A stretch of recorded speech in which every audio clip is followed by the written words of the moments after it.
Hello and welcome back to the France 24 newsroom. It's time now for Friday's top story.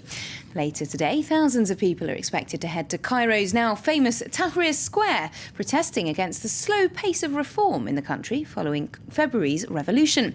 Former Egyptian President Hosni Mubarak is now set to face trial next week in Cairo, but nonetheless, protesters feel their revolution is being hijacked by Egypt's military rulers.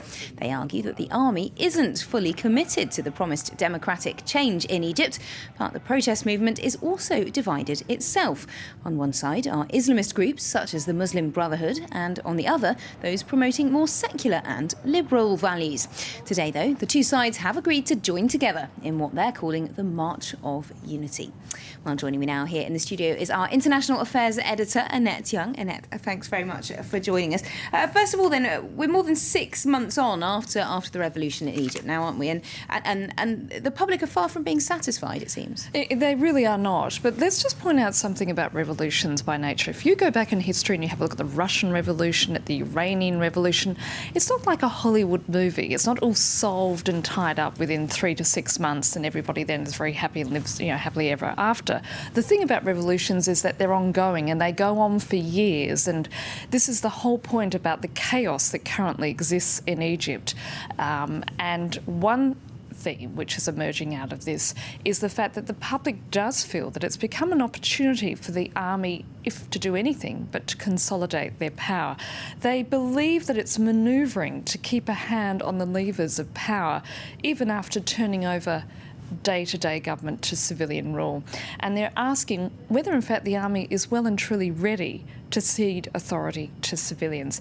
Now, they say, if anything, the authorities are acting more and more like they did under Mubarak. For instance, they haven't fully yet purged the Interior and Justice ministries, and although there has been some sort of removal of a number of officers and officials, they believe, and when I say they, obviously this is a variety of groups, and I'm referring to not only just the April 6 movement, but there are a number of commentators and others who believe that the army just saw Mubarak's ousting as an opportunity to prevent his son Gamal from taking over as president. Now, in response, the military says it has no interest in running the government, that it's sticking to the timetable to ensure a smooth transition. But to talk to me a little bit more about this is Egyptian author and researcher Myra Mahdi Daridan. Myra, the army is still very much in control, and can you really see them relinquishing any of their power, despite them constantly saying that they are committed to democratic reform? Question of the day, we have seen no changes in the army's attitude. Moreover, what happened last Saturday was a demonstration of their will not to interfere and not to cede their power. I mean, the demonstrators last Saturday in Abbasiyah were surrounded with army, with special police, and at the back attacked by mobs. Some of them were bearded mobs. So, I mean, there is some sort of a coalition between the Islamists and the army.